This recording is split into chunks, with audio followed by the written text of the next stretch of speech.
Hello, good morning, good afternoon, or good evening, depending on where you're joining us from. Thank you for tuning in to this month's Developer Coaching News Edition broadcast. I'm Tara Van Cleve, and I'll be your anchor, bringing you the latest updates straight from the Oracle product teams. And before we dive in, a quick reminder, please feel free to drop your questions in the Q&A anytime during the session, and let us know where you're tuning in from today. All right, so we have a fantastic lineup of experts standing by to cover today's top stories. On the line, we have Chris Rice, SVP of Software Development for Oracle AI Database, coming to us live from New Hampshire, and Jeff Smith, Distinguished Product Manager for Oracle AI Database, joining us from North Carolina. So let us jump right in. Chris, over to you to tell us about the latest scoop. Sure. So First of all, we got to get Chris a jacket, Tara. I know. I have the older one. It's down in the closet. I don't have the fancy new one with they put a lot more blue in it when It's Ford got the came in. Walmart blue. It's got the Fancy. Yeah, Walmart yeah. creator look to I it. need the Ford racing one for sure. I need to figure that out. So there's a few new things that came out, of course, since last time. I'm going to try and take this slide from the bottom up. So one of the new things we did is there's now a centralized developer portal in OCI console. So what you had to do before, and anybody that uses OCI knows this, is you'd basically have to start at the top of the console, go down to database, or sorry, go to your region, then go to your database, then from the database go into the flavor of the database. Depending on the flavor of the database, autonomous being the easiest, you get one page. The EXA, the DBASs, you have to go through the EXA infrastructure to get to the CDB, to get to the TDB, to finally get to a connect string. We've actually flattened all of that now. So now what you can do is you can go to this new developer portal and just say, show me all my databases. And it's all those leaf node databases that you can actually connect to. So all the PDBs, all the autonomouses, everything in one viewport so that you can get to them super easy, connect to them super easy. We're also bringing in things over there, like we have our DB tools connections. So you can define connections to the database so that then you can start opening a worksheet directly in the OCI console. Those connections will also help you start turning on MCP servers. So if you have an MCP server you want to, PDB 15, you can actually do that all from this centralized portal now. And something that's kind of neat is you can actually click a button now to say, open this connection in SQL Dev. What that does is it triggers, you can watch the URL go across, but it basically triggers a URL that has every detail except the password in the handoff. So when I click that link, I can go over to, it will automatically open SQL Dev, sorry, open the screen, it will populate the whole screen. The only thing you should have to type in anymore is the password, hit save, and you're up and running. So we're trying to make this entire set as easy as possible so that everyone can be up and running, super quick, super clean, super easy, as opposed to hunting and pecking through console to try and figure out where to get the details for the different things. Now, the next one up, I talked about MCP server. I think last or two or three back, we mentioned that in OCI now, if you go under database tools, there's an MCP server. You can configure that thing to any database. Um, our friends over at Microsoft even did a demo of their Azure Fabric Foundry. I forget which word It's it is. Foundry. Yep. Foundry. Their Azure Foundry using this MCP server to talk to a database. So it's accessible through multi-cloud. It's accessible everywhere. Your local Claude, Codex, Copilot, whatever you want. You can actually enable that thing safely to talk to your database.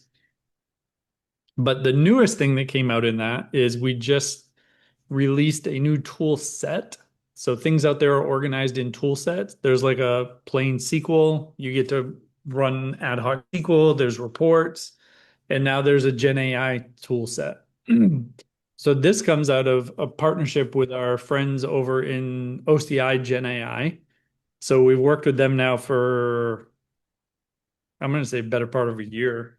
It's been a long time on them producing an NL to SQL agent. So now what this really means is end of the day, if this agent doesn't work, call them, not us. We're the messenger, we're the middleman.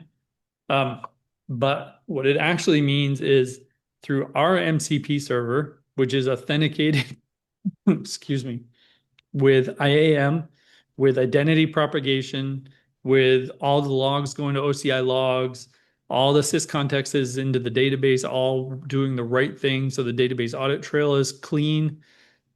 We can now leverage their NL to SQL agent so that you can go and say, show me number of expense reports filed in the last 30 days, whatever it happens to be. It will go through our MCP server over to their NL to SQL agent, which they have a thing. The next bullet down here is they have a thing called a semantic store. So what the semantic store really means is behind the scenes, when you set this up, you let that semantic store know about the database you're going to connect to and ask questions of. It interrogates the database. It extracts the DDL, the annotations, the comments. I think it does a tiny bit of data sample analysis type things and whatnot. So then it has that information in that semantic store. So now coming back to asking, show me expense reports in the last 30 days, it actually goes to their NL to SQL agent, uses that semantic knowledge, constructs a SQL statement, comes back, and then runs a SQL statement so that you can get it. Now, your success on this is going to highly depend on how good or bad that schema is. So the more annotations you put in, probably the better the outcome. Things like that, because schemas in general are not always named clean, obvious ways for where foreign keys are, where the joins are. If there's no declared foreign key and the parent and the child column names are literally different, of course, there's no way to infer that information. So this is out there now. You can go sign up. When you go into that MCP screen, I think it's the farthest one on the right. You can just say turn on NL to SQL, and then you can start having fun and games with that. The next one up here in the list is, back to AI, is enterprise AI on dedicated cloud. So a lot of customers that run dedicated cloud, a lot of people don't want data leaving their facility, their region, their country, whatever the boundary is. So it all stays inside your boundary for that dedicated cloud. Comes with all the normal supported by Oracle. We manage the models that go in.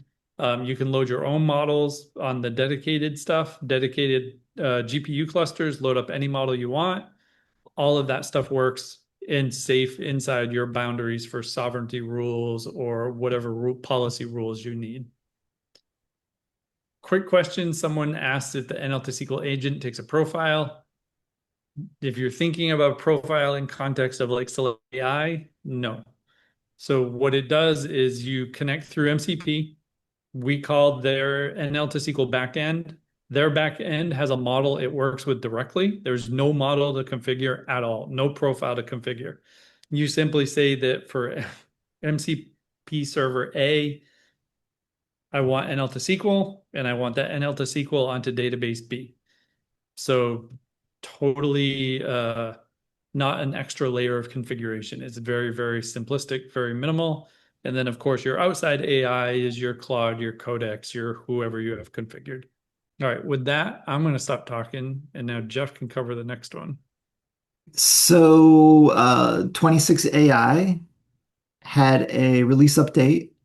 So 23.26.3, there's a bunch of updates. There were probably 15 or so updates. So you can go read the change log for that. I just picked up probably the two biggest ones.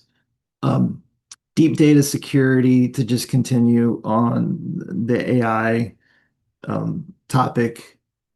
This really brings in all of the best security features Oracle's been building up over the past few decades, and it's tied in such a way that it's just really straightforward for the agents to provide access to the database, and the identity of the user um, is maintained throughout, and all of the row level, all of the encryption, all of the access to what is maintained regardless of what agent you're using. So all of that to say, um, if you're running that RU, it enables OCI IAM database token authentication, which is required if you're using our OCI MCP servers. So at the moment, 80 autonomous database serverless has been patched to 23.26.3. So I know it works there. The base and other services will be bringing on RU3 very soon, if not already. And then so if you wanted to take advantage of deep data security with our managed MCP servers, you just need to make sure you have a connection object defined using IAM database token auth versus username password auth. I almost feel like I need a diagram for that. The other big thing that came out was support for the database acting as a Redis server or like a cache. So I think when we originally released 26AI, it was known as 23AI, and one of the big features was, hey, you can actually run Oracle database as a true cache, meaning that the cache is always up to date with the latest instance in the database. You don't have to worry about it being stale. And now we're just saying, hey, not only can you do that, but you can treat it as a Redis server. So all of the Redis interfaces are supported, and you can use that on a data guard instance, on a regular instance, or an existing Oracle True Cache instance. You can enable the Redis support. If you guys haven't, back to the deep data security, if you guys haven't taken a look at it yet, I know it's brand new and everyone upgrades their production databases immediately when patches come out. But if you haven't, take a look at it. It truly up levels, identity propagation into the database. So I don't know anyone else has this type of stuff. You can literally go in from a DDL stance now and say, here's a data grant, here's a deep data role. You can actually define this stuff all the way in the database. And that identity is literally from IAM, IDCS, which could be federated from, Microsoft Entra or whatever. So you truly have that end user enterprise credential and identity trusted all the way down through the database layer. And that means through the database layer means audit trails. It means when you go look at Ash reports, all that stuff is propagated everywhere. It's a very powerful thing. There is help doc on both database for deep data security and also doc for Oracle Cloud Infrastructure database tools that shows how to set up the connection, how to set up our MCP servers to enable deep data security. And if I had done my homework, I would have copied and pasted those links for this, but feel free to ping me if you can't find it. The other big news was basically an extension of our popular Exadata Cloud at Customer for smaller workloads or smaller businesses where you don't necessarily need the full power of our Exadata stack.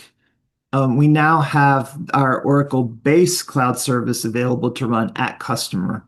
So this is a new hardware implementation. I guess we're calling it X11 infrastructure. I don't know if that's the official name of it, but that's how it's referred to. So you can bring that on-prem and basically have the cloud network extended into your data center. That's kind of the point of it being at customer. All of the cloud services are available to be run in your building, closet, or rented space, but it's not in our data center, it's in yours. With a fairly beefy set of hardware specs, I think that could run more than a couple of databases. It's got fast network connectivity between everything, and it just gives you more flexibility. Customers, like Chris was saying, they don't want their data to leave XYZ, so this just gives you more flexibility. And I think one of the things that makes Oracle Cloud Infrastructure unique is our ability to run the exact same cloud, the exact same cloud services, in an on-prem type environment. And now you have a cheaper version of the Exadata Cloud at Customer for those instances that don't require Exadata.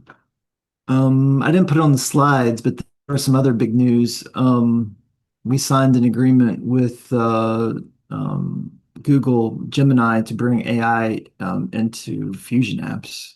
So that's pretty cool.